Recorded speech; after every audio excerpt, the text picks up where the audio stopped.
Hi, I'm back. Welcome, yes, to Dark Souls 3. This is probably my favorite title track of any of the games. And Dark Souls 3 has an interesting place for me because this is the only Soulsborne game that I got like a lot of hands-on experience with before the game launched. There were, I think, 3 or 4 occasions where Bandai Namco flew myself and other content creators out to check out the game. And the most of what I remember from those experiences, well, maybe not the most, but something I remember vividly is this music with the splash screen. And it's because they did the network test, and there would be time waiting on the main menu. They would have all the stations set up with the game, and we'd be like ready to play, and there would be this music. We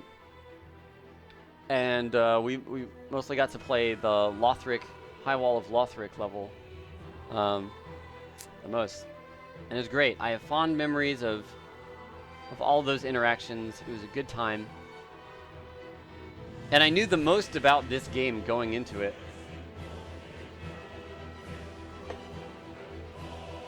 Since we're here, let's just enjoy the tune skis and talk soundtrack.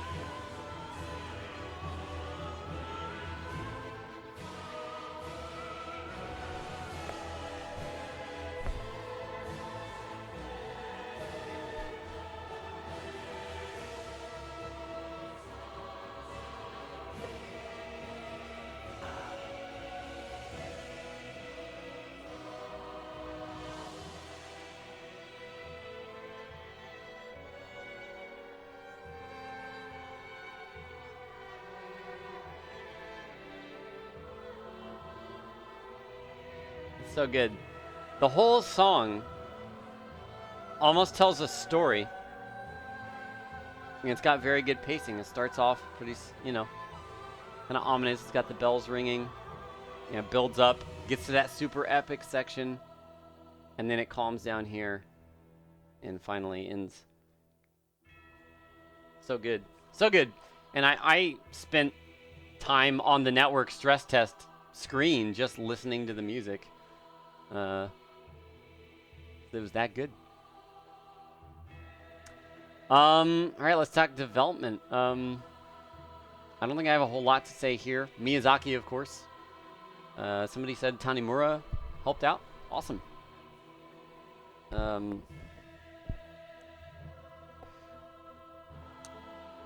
I was, I had the privilege of being at E3 when Miyazaki first presented this game and its gameplay to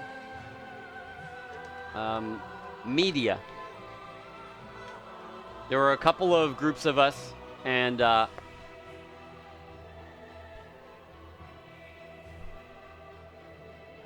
myself, Dreaded Cone, Peeve, Man vs. Game, Oro. We went. And we got in this small little room. Miyazaki's in the corner at his podium. And he had a translator. And they had the game there. It was High Wall of Lothric, of course. And they were showing off the game. And he was talking about it. And then they did a Q&A. And it's easily the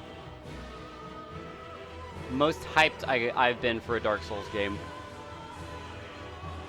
Possibly because I was involved in these processes, but also possibly just because the more games that come out, the more excited I am for new ones. Something like that. Oh yeah, Vati was there too.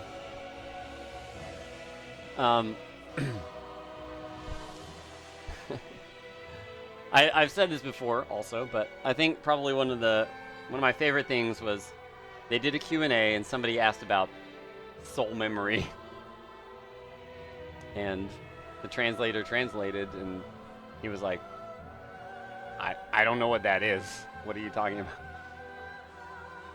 And everybody in the audience just kind of chuckled. I also remember, this is not really important, but it was...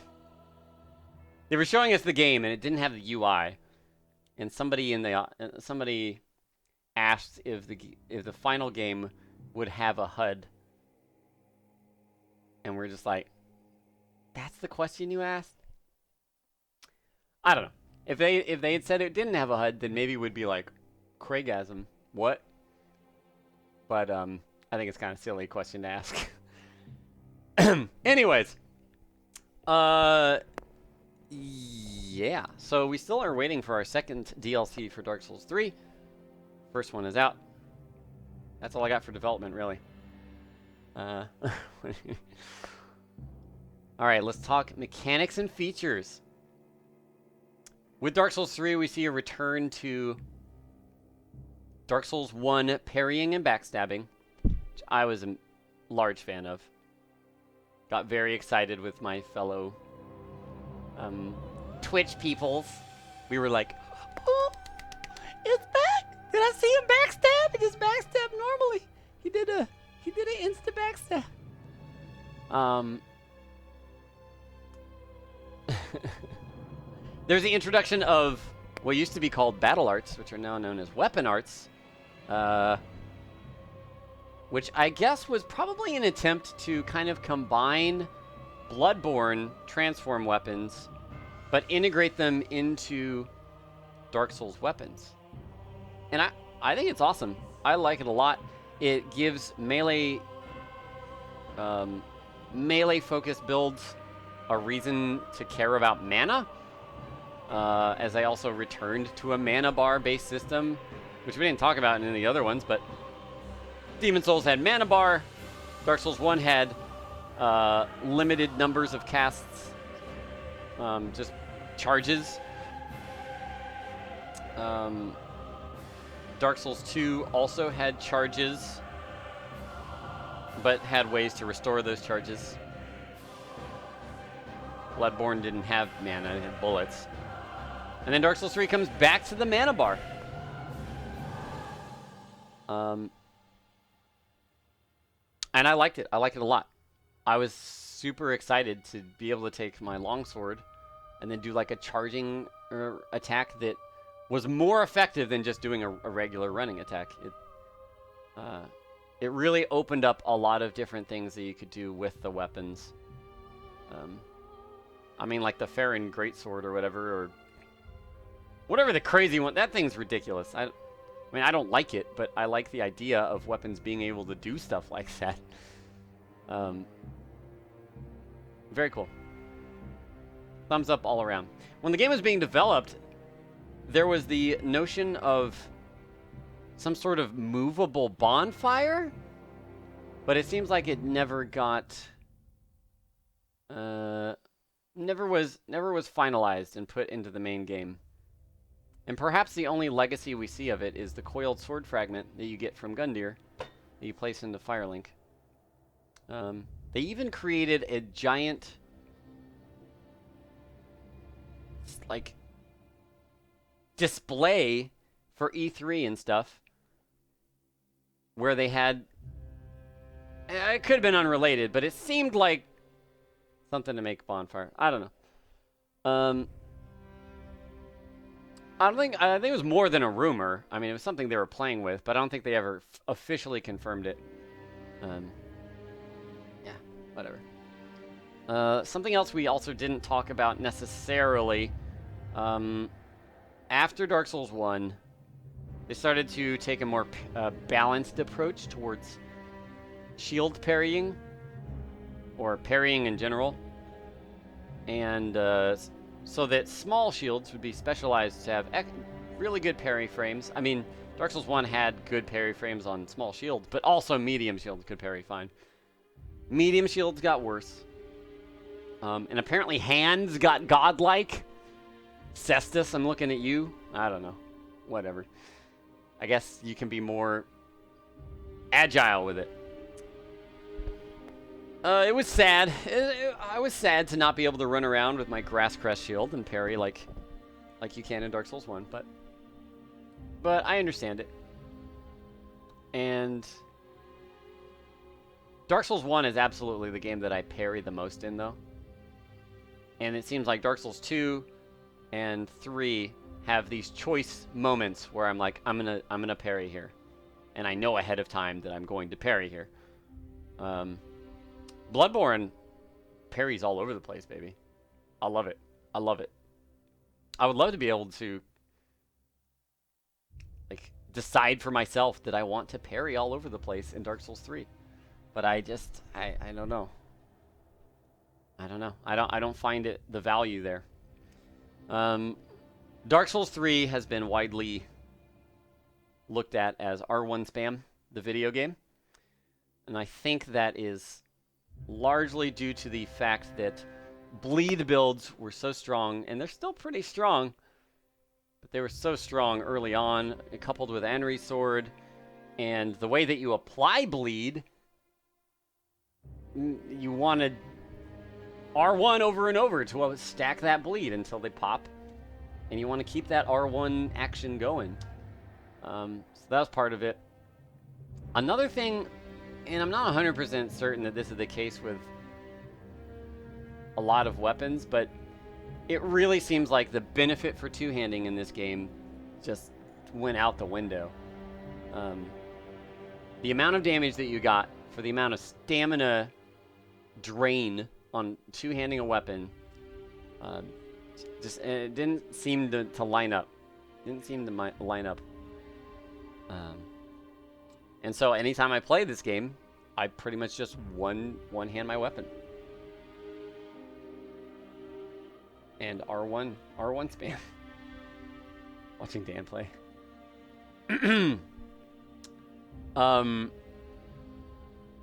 I find myself less inclined to go searching for X weapon in this game, and more okay with just going, let's do raw broadsword, or let's do broadsword, or let's do Uchigatana if I'm gonna go Dex or something. And that's about it. So I don't really feel the need to go find all these other weapons and use them. There's cool weapon arts, and they're definitely neat to check out, but ultimately I just want a standard straight sword that works well for me. So I think maybe if they had balanced some of the later game weapons to be better, I don't know. There's Dark Souls 3 is absolutely the least played of all the games for me, and there's a lot I don't know about it. So maybe I'm wrong. Maybe I'm wrong on some of these points, but this is just, with my experience with it, where I'm at. So it's a little disappointing. But that's okay. That's okay.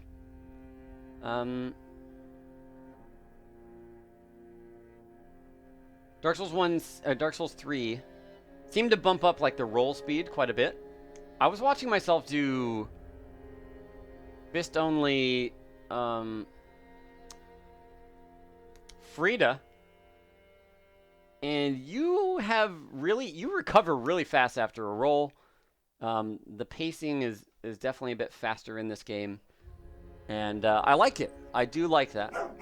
Closer to Bloodborne, which is, of course, my favorite combat. But perhaps it steps away from what's at Dark Souls' core. Hard to say. Just depends on what you like. Thanks for the reset, Master. Welcome back.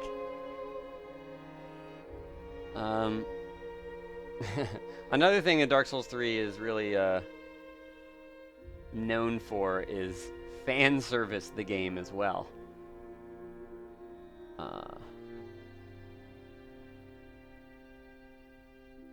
And I mean, there's fan service, definitely. It's just like I don't know. It doesn't bug me very much at all. Siegward, people are like, oh, it's just Siegmeyer. He's here. But realistically, I mean, I don't know.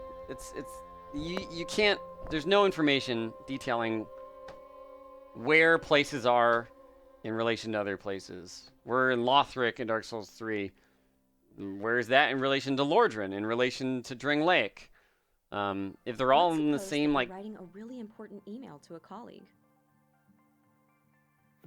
You fucking mid-rolling ads on my goddamn soundtrack, you bitch. You bitch. A lot of fan service is then continuing the story of Dark Souls 1. Well, those aren't the things I'm talking about. It's like, here's Onion Bro. He's a different Onion Bro, but he's Onion Bro. And he doesn't really have anything to do with continuing the Dark Souls 1 story. And it's like, you can get Solaire's armor. Maybe nobody knows who Solaire is, but you can get his armor. There's something else too, right? I mean, there's more things. I mean, Soul of Cinder. I don't care about Soul of Cinder being like related to Gwen or anything. It makes sense to me. I'm like, yes, this is awesome, and I don't find it like. Maybe I'm being serviced, but the fight is certainly unique, and it's a really cool idea, considering it's a... Yeah, patches in every Soulsborne game.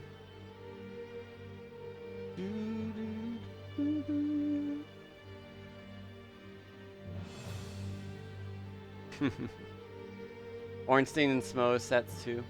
Well, Ornstein was actually part of the lore in this one, which leads us to believe, right, they are in this similar universe. If Ornstein traveled with the Nameless King, as Dark Souls 1 talked about, right?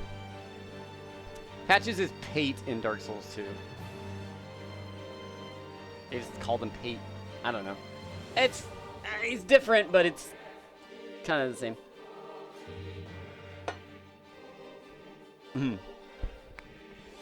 Bum. Well, I guess let's get into NPCs if we're going to talk about that. Again, we have more complicated interactions with NPCs. A la Dark Souls 1, Demon Souls, Bloodborne. Siegward, you meet him in all sorts of different places. You can finish out a storyline with him. Cirrus has a whole thing where you can be summoned to help her. The Hollowing, like, Londor ending is super cool. I guess you can argue that Solaire is tied into the ending of Dark Souls 1 if you take his quest line all the way. But this Londor ending actually changes the ending, which is pretty cool. You can get married, that's right. Yeah, there's a lot of interesting NPCs. I liked what they did with the Crestfallen Warrior too, who is a recurring character, right? But all he really ever does is, I mean, in Dark Souls 1, he goes hollow, and you can fight him and kill him in New Londo Ruins, right? In Dark Souls 2, does that guy ever go anywhere? He gives you a soul vessel. He's a covenant for the Blue Bros. But I don't think he goes anywhere. And in this one, he's related to the Dragon Folk. Or similar. You get the dragon items, and then he's like, alright, I'm going to leave. And you can fight me in the Abyss Watcher place. And then you fight him, and it's cool. He doesn't do shit in Dark Souls 2. So yeah, that was cool. Like, Andre's back. You could say that's fan service. He also doesn't die when you attack him. Which is kind of interesting. I don't really know or care to explain that. Know how to or care to explain that. He's related to the Abyss Watchers, yeah. Abyss Witches. Andre 3000, yes, of course. It's just like, I don't know, why are you here? That's kind of weird. But whatever, I know you repair my stuff, so do it. Speedy Andre. But whatever, it made blacksmithing my items kind of, not obvious, but I could rest easy that I knew where my blacksmith was. And he's actually there.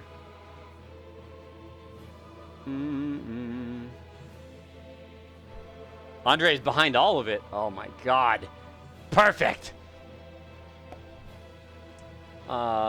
Anyways, as I said before, I think Miyazaki was done with Dark Souls once the first one was done. I don't think he wanted to do Dark Souls again. And so maybe we see a bit of like laziness or less care on the Dark Souls 3 design because of that. Because he's just like, I'm done with this, but they want me to close out the series and whatever. Just let's just do this. Put fucking Andre in the Firelink and put Siegmeyer, but give him a different name and did a cool quest and stuff. Who knows? Who knows?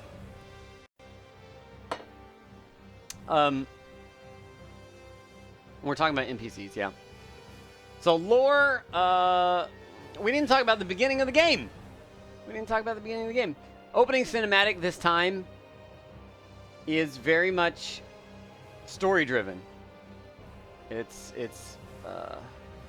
certainly more straightforward than Bloodborne, and actually relates to the game, unlike Dark Souls 2.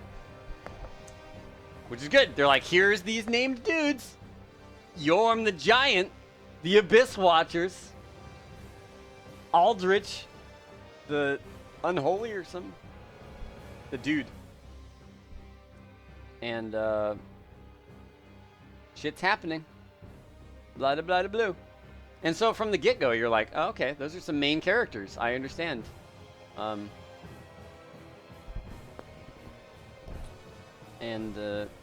Yeah, you're given a mostly solid foundation, more or less. Once you get to Firelink, it's like, okay, we gotta return the Lords of Cinder. Blah, blah, blah.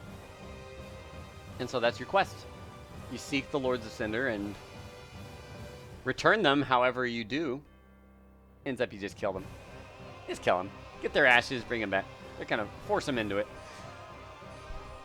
Aldrich the dude. Aldrich, Saint of the Deep. That's right.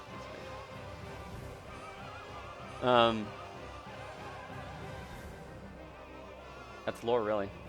And then you do kind of have to take a leap to understand what's happening in the end. All of the Lords of Cinder, along with you, are performing a ceremony to take you to another Firelink. The third Firelink, which is in like a nightmare, sort of. According to Bloodborne, like the old Hunter's nightmare had like sideways buildings and shit and all this weird stuff going on. To destroy a manifestation of all the previous Lords of Cinder. Kind of symbolized by the fact that he uses all these different builds. He's like, I'm a Dex dude. Oh, I'm a caster dude. No, I'm a greatsword man. I'm a spear bro. And then the final form, which is definitely fan servicey.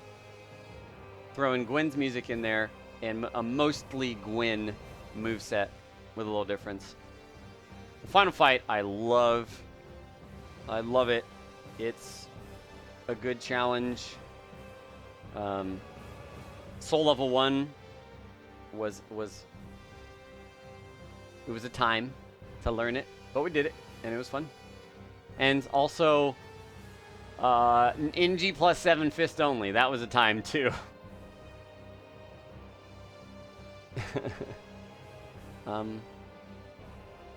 And then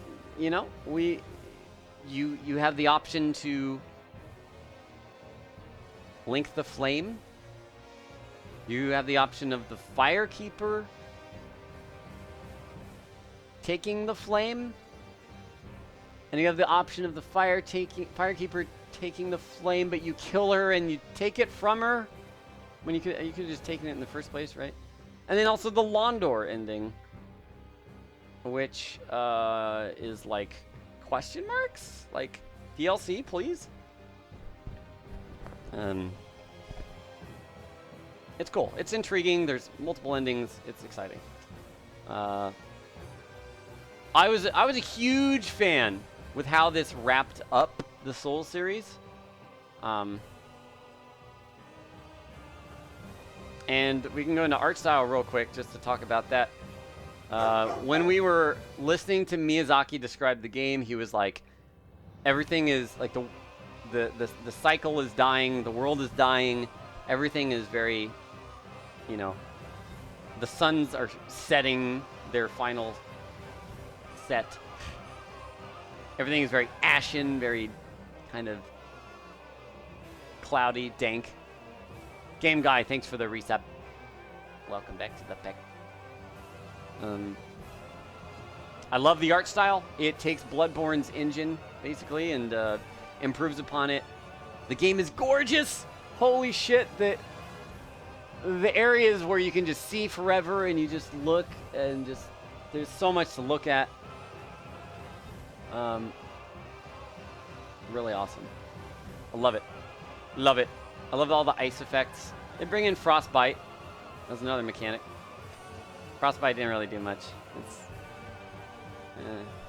interesting, but could have been more. Could have been more. Lot of interestingly designed creatures. The fucking poop ladies in the water, poop spider ladies. Are part of Texas. People get attached to their boots. You know, it is an obsession.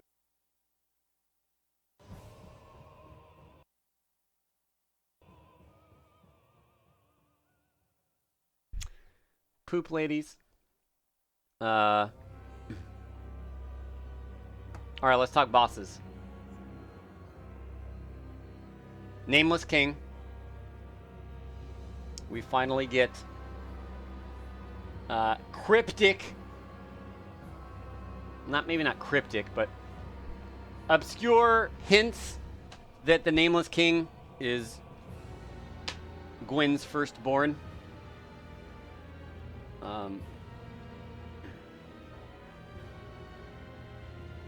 Which is very cool. It's a thing that people have wondered for the longest time.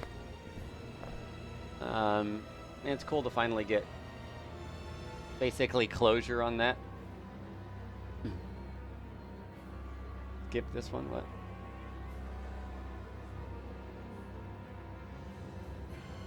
Obscure the dude has his fucking face. Has his face. The fight on its own. Okay, so overall, Dark Souls 3 bosses, similar to Bloodborne bosses, are hurt me for 50% daddy, and then I become enraged. And that's the thing that happens in other games, other Dark Souls is, but not as much. This game is very, very much like half a fight, other half a fight. From the get-go, Udex Gundyr, 2 phases. Vort, 2 phases. Dancer, 2 phases. Tree. I guess you can call it 2 phases. I mean, he's definitely got more than 1 phase. Abyss Watchers, 2 phases. It's all over the place. And they got a bit addicted to the idea of, you killed the thing. Wait, here's another health bar. You got another thing to fight. Where I'm more okay if it's like 1 health bar and halfway down it changes. Bloodborne did... No, I didn't do that with Ludwig. It was still half and half, I think. Yeah. I was going to say he did do that. I'll say that. Yeah, so that one I was less of a fan of.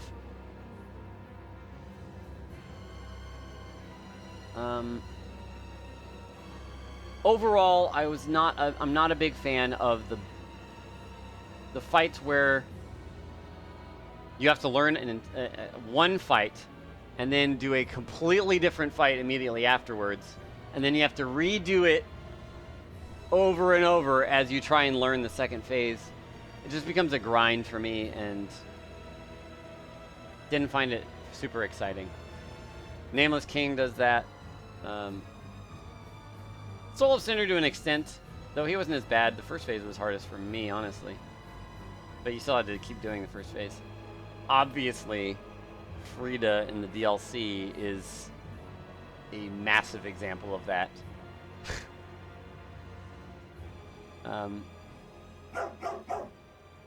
Heartless, thanks for the 21 months. Yeah, Frida, I was just like, nah, dude, just make it 2 fights. I don't care to do it like this. But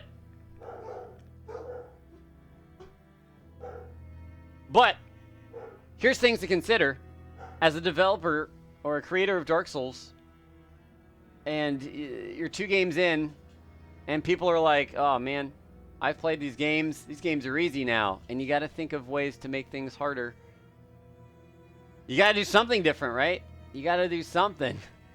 And I'm no creative genius or anything. I don't really have a better answer, but I feel like that's why they were so adamant on like, there's another phase! Because it'd be like, this is, I don't know. I guess the reaction they expect is like, oh, there's another boss fight. That's so amazing, blah. Lucar, thanks for resubbing.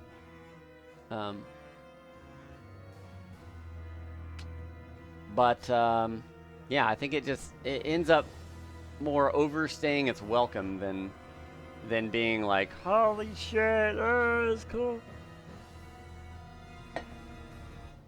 Oh yeah, Ancient Wyvern. Thanksies. This is our new tabletop board camera, I believe. Unless it's my unless it's my Priscilla-shaped dildo. I hope it's my camera.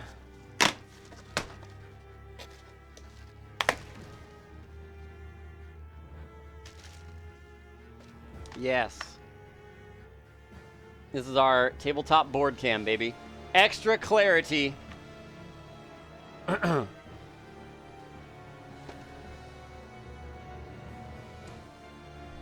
It better be good, or I'm gonna hate it. We'll see. We'll see. I'll be setting that up later today. Okay. Bosses. My favorite bosses are Nameless King, Soul of Cinder. Those are some of my favorites to fight. Once you know them, I love mechanically dodging them, which is what I am most interested in. Understanding them and exploiting them. A lot of fun. Oh! Mushy brains.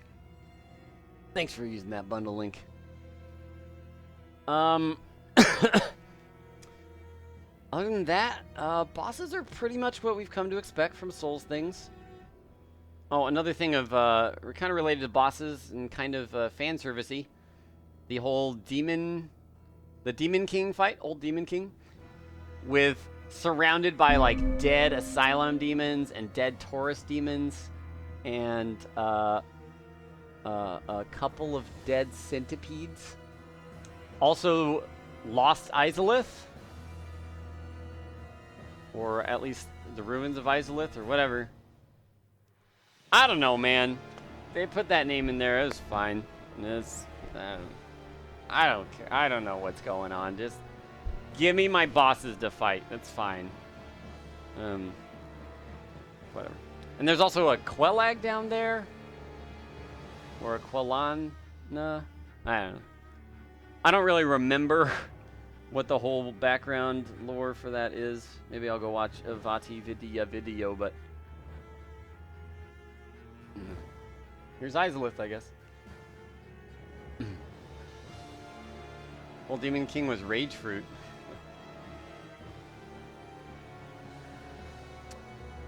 Still better than Dark Souls 1 Izalith? Anyways. Pontiff! Pontiff was a kick you in the face boss, kick you in the teeth. He's a very aggressive melee boss, which tend to usually be the favorites, right? Like Artorias. Artorias will... Driver, it's me, Ollie, the world's first self-driving cognitive shuttle.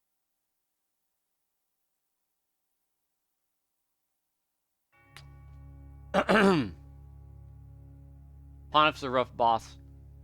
And to this day, the easiest way that I just dispatch him is just parrying. Which is to say I could probably replace my parry timings with melee attacks. And you can circle around him to an extent, but I'm not super confident in fighting him without parrying, honestly. The stamina van? What the fuck? But it was a fun fight. I enjoyed it. I liked the shade. I thought that was really cool. The fact that the shade does one attack and then he follows and does the same attack. Super cool. Love that fight a lot. Aldrich was super interesting. The idea of him consuming Gwendolyn. I think I loved that idea. The fight was a bit of a clusterfuck. Shit everywhere. But, yeah, I don't know. I wouldn't say that he's a fun fun boss to fight. But I think it was a good fight. I liked it. Soup of the Deep. Yorm, I loved Yorm. People are like, Yorm is just such a, oh, it's so dumb. It's so dumb. It's, you just use the Storm Ruler. It's blah, blah, blah. Blah, blah, blah. I mean, you can fight him without the Storm Ruler. But I was genuinely surprised that they did a callback to Demon Souls and let you use the Storm Ruler. And I knew it. As soon as I hit him, I was like, gimmick, gimmick, gimmick. Sure enough, Storm Ruler's there. And the visuals of the fight and the way it works, I loved it a lot. Like, big fan of that fight. Even though a lot of people are like, it's dumb, it's dumb. Dancer is a lot of people's favorites boss. There was the one boss that we played before launch several times, and that boss is magnificently crafted. I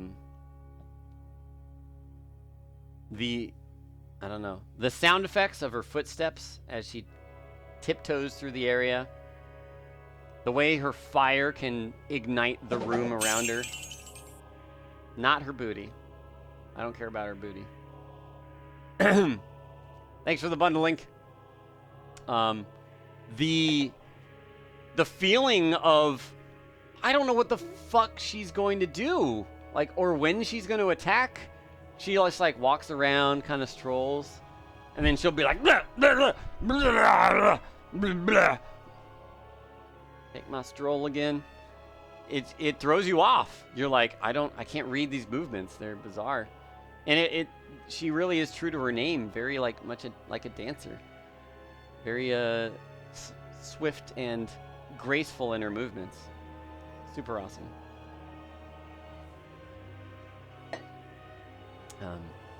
And I have to mention the Twin Princes. I really like the Twin Princes fight. Yeah. I don't know. Nothing in particular. I just really like the movesets they have and dodging them. I love Lorien's. My favorite attack in that fight is Lorien's, where he pushes on his knee and stands all the way up just to fucking deliver you a death blow. I think that's super epic. As twincesty as it is. Music's good. Yeah. Really like it. And one of my favorite fights is actually Udex Gundyr, or Champion Gundyr more specifically, I guess. I like the music in the fight a lot, and he's fun to parry. But also Phase 2 Champion Gundyr, of course, goes ballistic. And before you learn him, it's just like, oh my god, he's like fucking scooping me and kicking me and, you know, jumping at me and charging me and all this shit. It's a lot. It's a lot to get away from him. Pog Champion Gundyr, nice. Yeah, Gundyr's good. Bosses who will not remain nameless, but, well, that's kind of an ironic statement. No, I was going to say Ancient Wyvern. Ancient Wyvern. When I got in that fight, my first playthrough, I was like, did FromSoft actually do a dragon justice? And if you were there my first playthrough, you know, you were like, well, I don't know if you were like that, but I was like, let's see it. A good dragon fight? And I was so disappointed. But, oh well. Alas. Alas. I, got my hopes up. Got my hopes up. Just plunge attack it. One shot. I was so surprised. Oh, man. Oh, well. Deacons of the Deep was a cool take on a Zerg boss. They weren't too hard to kill. There were some things to figure out on that fight. They're really fun on a low damage run. If you ever want a challenge, a micromanagement challenge, Deacons of the Deep are really fun, actually. It's cool. It's a fun fight. Okay. That's enough about bosses. Items. Items, I feel, is in the same state as Dark Souls 2, where there were a lot of items in Dark Souls 1 that were like, holy shit, this is awesome. This is great. That just don't have that effect in Dark Souls 3. Because, again, they also have higher level versions of the rings. Which just means that the lowest version is going to be a poop version of it. And it'll get better from there. But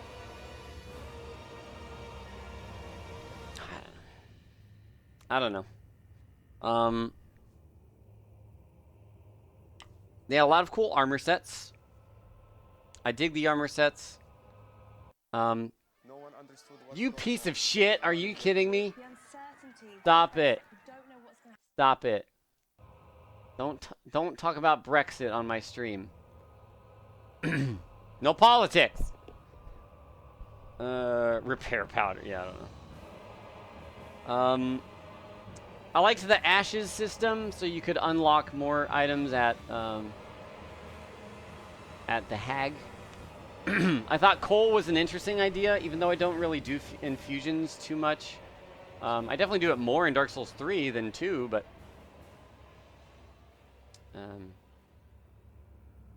meh. You ever see me ban somebody? I just banned that YouTube link. What else? The Estus system in this one. Return to Estus, they did a really cool thing, I think, and that is only allowing you to effigy, not effigy.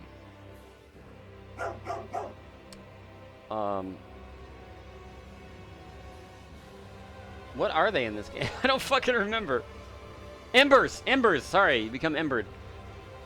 They only allow you to use an ember if you're not already embered, which solved the issue of 99 humanity. Oh, I just heal full, heal the full, heal the full. Though I also feel like your amount of Estus ramps up really fast in this game, and suddenly you just have you can't hold on to all this Estus because it's just falling everywhere. And 15 Estus at plus 10. That's a lot. It's a lot. And for a first playthrough, it makes sense because you're going to miss some. And those extra kind of help reinforce. I don't mind it overall. 15 is an interesting number to go with. I think I just froze, but whatever. 15 Esti, sorry. You did have to split it for mana. That is true. Yeah. Right, Ashen Estus Flask. We forgot to bring that up. I like the Ashen Estus Flask implementation. Makes sense for a mana bar, and it makes sense for kind of balancing between the two. So, yeah. I mean, overall, I'm happy with it. Estus Flask is like the system that I would prefer.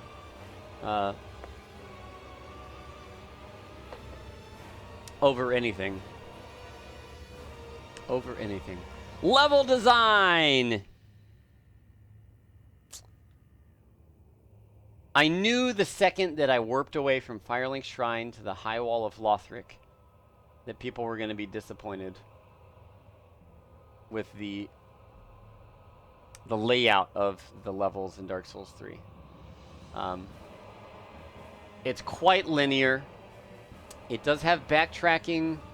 It's got fine shortcuts, like Irithyll Prison's got sweet shortcuts. You got High Wall of Lothric leading to an in-game area that you just can't access until you kill the dancer. But the lack of the required loading screens to go from area to area to area in certain places, I feel just it detaches the world. you think of it in chunks. Instead of Dark Souls 1, like, all right, let's go to Anorlando from Firelink Shrine.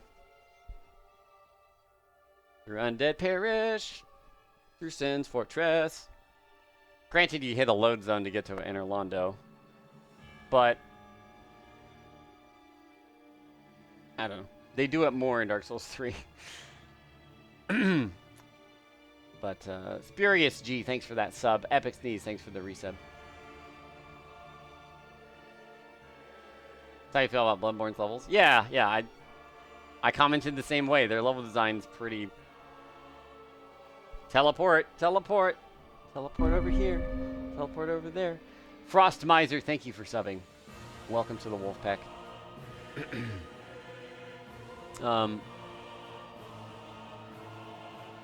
Overall, the individual areas, I think, were designed as we've come to expect. I loved it. Lots of shortcuts, lots of little hidden things, keys that wrap back to this place. The whole place where you go fight the Dark Wraith is really cool, where you find Grey Rat and High Wall of Lothric. It was neato. The DLC area was one of my favorite level designs. I don't know. I had a really fun time exploring that blindly. It was beautiful. The ice is super awesome. That whole bottom shelf part. You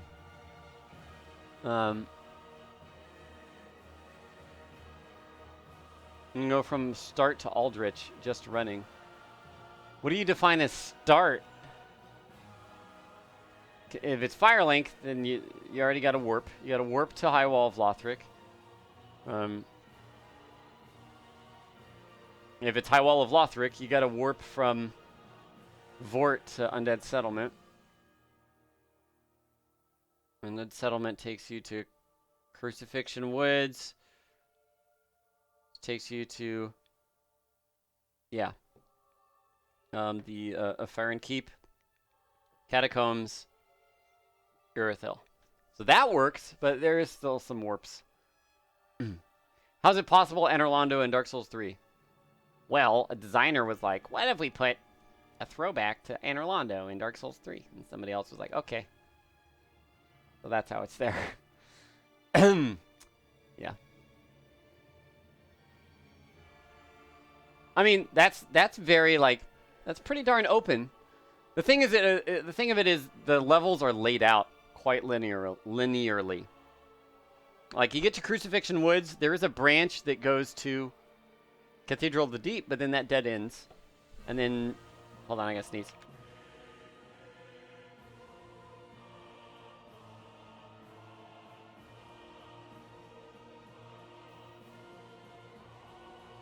Okay. But then Crucifixion Woods can take you to Fire and Keep, which can only take you to Catacombs, which can only take you to Irithel. That can take you to Smoldering Lake. And it's a little offshoot. But there's a lot, I don't know, there's offshoots.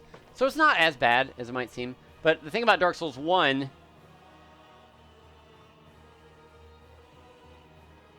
I don't know. It just felt more alive with its interconnectivity.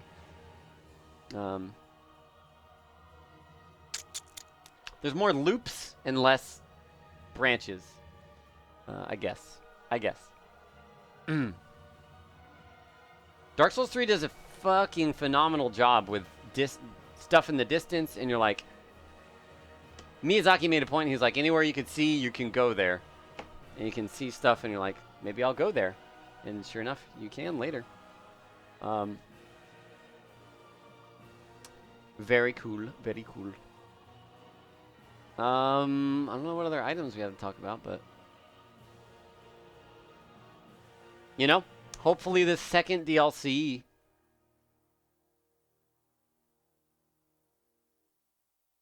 God damn it.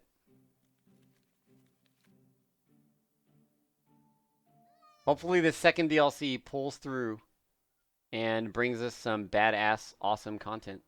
Yeah. Yeah. I'm up for that. I'm super excited for Dark Souls 3 DLC number 2. I'm super excited for any Soulsborne content that comes out. So is Raisin. Aren't you, Raisin? Yeah. Yeah. That's about all I've got to say about Dark Souls 3. Any final questions you guys have? We've talked about all the way from Demon Souls, Dark Souls, Dark Souls 2, Bloodborne, and Dark Souls 3. 7 hours of straight talking about the Souls series. I didn't think I had that much to talk about.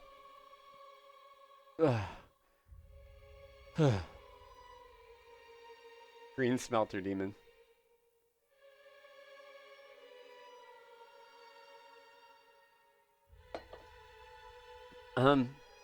We did talk about the soundtrack, I believe. I guess not in depth. Just the whole, we started with the main menu theme, which was fantastic.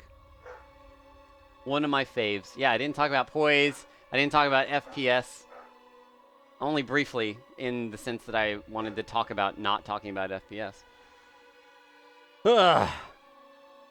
Every other chest was a mimic. Yeah, mimics got a little old. I still would have liked if they made mimic ladders or mimic bonfires or mimic doors or something. What do I think of poise as a PvEer?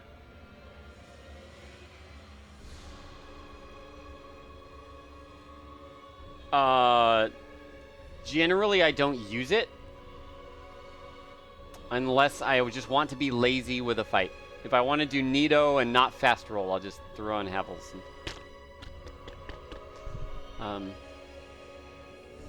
I can live with or without it. I don't really care. Don't really care.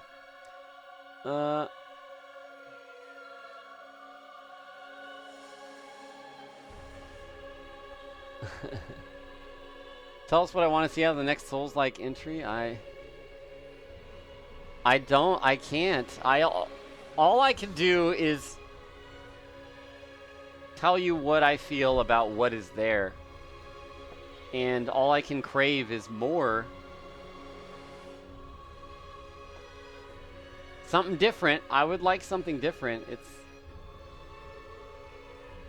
Hey, this is dancer music, isn't it? I don't know. Something akin to Bloodborne, but not Bloodborne. But I would also take Bloodborne 2. I would also take Dark Souls 4. I would also take Kingsfield New. It's great. Just more of the same. More of the same. Honestly.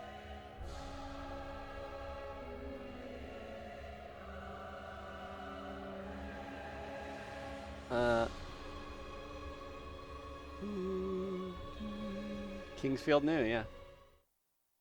Are you kidding me? Seriously? Oh, okay. I thought it was doing another ad. That's right, more. I will absolutely be playing Neo in February. as well as For Honor in February. It's not really a Souls-like, but it's got knights in combat. So I'll give it a go. I'll give it a go.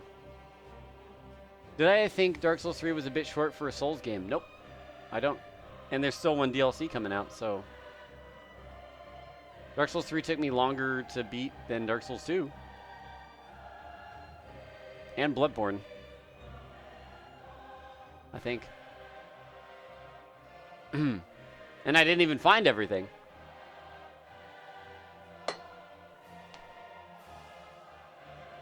How would I rank the different series entries? I've always said, well, since I've given a ranking, my stance is, of course, opinions, Bloodborne, Dark Souls 1, Dark Souls 3, Demon Souls, Dark Souls 2. And the reason I put Demon Souls low, as I mentioned before, is that I consider Demon Souls basically Dark Souls beta. And a lot, if I want to play, if I had the choice between playing a game before launch and after launch, I would probably pick after launch. And it's not the same thing, but it's similar. They take a lot of the mechanics and they revise them and they polish and it looks better and they change things. And that's not to say Demon's Souls is a bad game. It's a fantastic game.